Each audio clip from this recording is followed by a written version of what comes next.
Now on NDAA, Democrats have committed to working with Republicans to pass the annual defense authorization bill through Congress before the end of the year.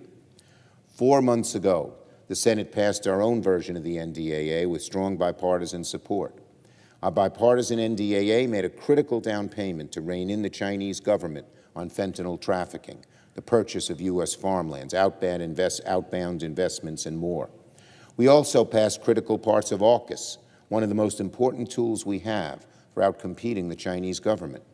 We must include all of AUKUS in the final agreement.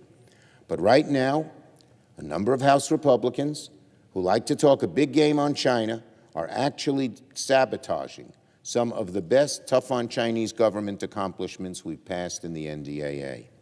Instead of standing up to the Chinese government, House Republicans seem to be doing their bidding.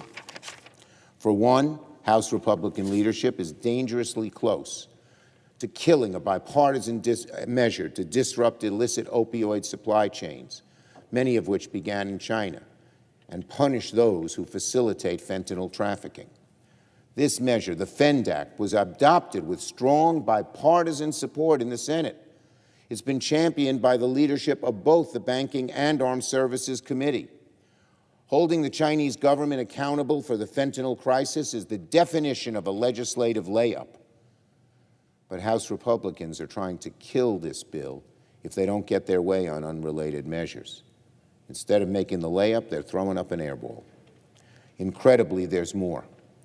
Early this summer, the Senate overwhelmingly passed a measure limiting the free flow of U.S. investment into China for sensitive advanced technologies like semiconductors, AI, and more. It would codify elements of an executive order that President Biden issued in August on outbound investment.